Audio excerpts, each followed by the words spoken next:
အားလုံးပဲမင်္ဂလာပါကျွန်တော်ဒီတစ်ပတ် podcast မှာတော့ဒီ LGBT community နဲ့ပတ်သက်ပြီးတော့အကြောင်းအရာတွေအများကြီးရှိရတဲ့နေရာမှာကျွန်တော်က family pressure လို့ခေါ်တဲ့မိသားစုတွေနဲ့ပတ်သက်ပြီးတော့ PR တွေအကြောင်းကျွန်တော်ဆွေးနွေးသွားမှာဖြစ်ပါတယ်ကျွန်တော်မြန်မာ society မှာ LGBT လူငယ်တော်တော်များများဟာသူတို့ရဲ့မိသားစုတွေနဲ့ပတ်သက်ပြီးတော့ဘယ်လို PR တွေရင်ဆိုင်နေရလဲဘယ်လိုရုံထွက်ဖို့ကြိုးစားနေရလဲဆိုတဲ့ဟာကိုကျွန်တော်ကဒီတစ်ပတ် podcast မှာဆွေးနွေးသွားမှာဖြစ်ပါတယ်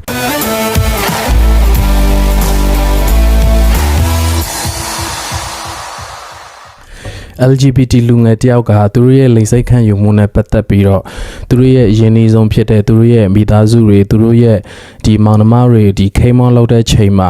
90%သောကြုံလာရတာကဘယ်လိုကြုံလာရလဲဆိုတော့ဒီreception လောက်လိုက်တာကွာသူတို့ရဲ့ဖြစ်တည်မှုကိုလက်မခံဘူးဥမာအဖြစ်မင်းကငါသားမဟုတ်ဘူးမင်းကငါသမီးမဟုတ်ဘူးအစားရှိသဖြစ်ပေါ့လေနော်ဟိုဒီအိမ်ပေါ်ကနှိမ်ချတာတို့နိုင်ငံခြားမှာနေတဲ့သူဆိုရင်လည်းကျွန်တော်တို့ credit card တွေပိတ်သိမ်းတာတို့နောက်တစ်ခုကဒီပတ်စံတွေမပို့ပေးတာပေါ့နော်အစားရှိသဖြစ်အဲ့လို PR တွေအများရင်ဆိုင်ရပါပေါ့နော်နောက်တစ်ခုကအဲ့လို PR တွေအများရင်ဆိုင်ရတာနဲ့အလျောက်ဒီအိမ်မှာဆိုရင်လည်းဒီမိသားစုထမင်းဝိုင်းထဲမှာထမင်းတူတူမစားချင်တော့ဘူးနောက်တစ်ခုဒီမိသားစုတွေနဲ့စကားဝိုင်းဖွဲ့ပြီးတော့စကားတွေမပြောချင်တော့ဘူးကိုတယောက်တည်းပဲနေချင်လာတယ်မိသားစုတွေထံကဒီလိုခါသီးတဲ့စကားလုံးတွေကိုကြားရတဲ့ချိန်မှာဒီသူ့ကိုယ်သူယုံကြည်မှုတွေဆုံးရှုံးလာတယ်သူ့လောကမှာဘယ်သူမှမချစ်တော့ဘူးလို့သူခံစားလာရကွာအဲ့လို PR တွေနဲ့အများကြီးရင်ဆိုင်ရပြီးတော့ကို suicide လုပ်သွားတဲ့ case တွေကပတ်တဝမ်းမှာအများကြီးရှိနေတာကိုလည်းကျွန်တော်တို့မိဘတွေကျွန်တော်သိစေချင်ပါတယ်နောက်ထပ်ကြီးမားတဲ့ PR တစ်ခုကတော့ဒီ casual and religious pleasure လို့ခေါ်တဲ့ဘာသာရေးနဲ့ဆိုင်တဲ့ PR တွေပါအထူးသဖြင့်မြန်မာနိုင်ငံလိုဘာသာရေးနဲ့ယဉ်ကျေးမှုထွန်းကားတဲ့နိုင်ငံမှာ LGBT community ကသူတွေလက်မခံတာများပါတယ်ဆိုတော့ဘယ်လို PR တွေရင်ဆိုင်ရလဲဆိုတော့ဒီဥပမာအားဖြင့်ဆိုရင်ကျွန်တော်တို့ဒီမင်းကဖះမကြိုက်တဲ့ဟာကိုလှုပ်တာမင်းကရင်ဘဝမကောင်းမှုပြုထားလို့ဒီလိုဖြစ်လာတာမင်း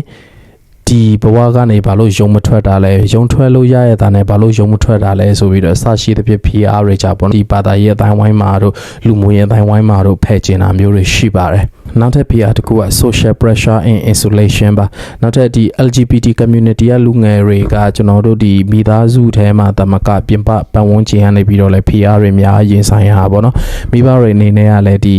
LGBT တယောက်ဖြစ်ခြင်းဟာမင်းကငါတို့မိသားစုကိုသိက္ခာကျစေတဲ့သူငါတို့မိသားစုကို share အောင်လုပ်တဲ့သူဆိုပြီးတော့လွဲမှားတဲ့ user တွေရှိပြီးတော့မှဒီကျွန်တော်တို့ဒီလူမှုရေးနဲ့ပတ်သက်တဲ့အဖွဲ့အစည်းတွေတွားတဲ့ချိန်မှာတောက်တဲ့ဖယ်ကျင်ပြီးထားခဲ့တာမျိုးတို့ဥမာအဖြစ် charge တို့ကျွန်တော်တို့ဒီဗုဒ္ဓဘာသာအရာဆိုရင်ဘုန်းကြီးကျောင်းတို့ဘာလို့တွားတဲ့ချိန်မှာသူကြောက် share ရပါတယ်ဆိုတော့ဒီစိတ်နဲ့ပေါ့နော်ဒီကိုအိမ်မှာတယောက်တည်းထားခဲ့တာမျိုးတို့ဘာလို့ရှိပါတယ်ဆိုတော့ဒီလိုပြင်ပလူမှုရေးဖွဲ့စည်းတွေက PR တွေရောမိသားစုတွေစီရခွဲခြားဆက်ဆံခံရမှုတွေပါရှိလာတဲ့ချိန်မှာဒီ LGBT community ကလူတွေကတာမန်လူတွေထက်ပိုပြီးတော့စိတ်ဖိစီးမှု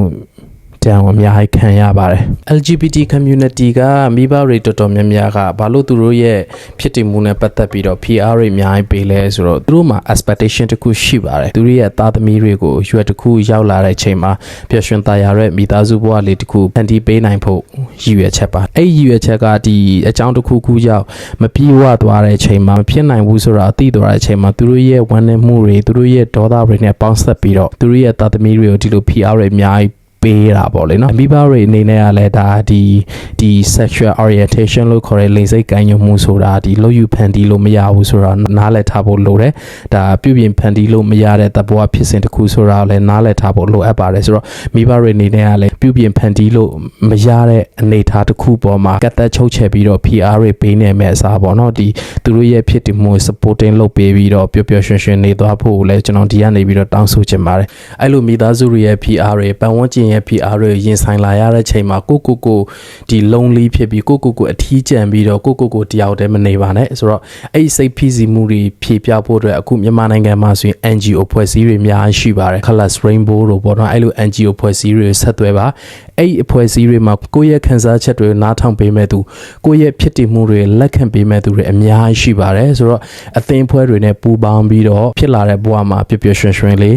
နေသွားဖို့အကြံပြုချင်ပါတယ်ဆိုတော့မိဘတွေကိုလည်းကိုက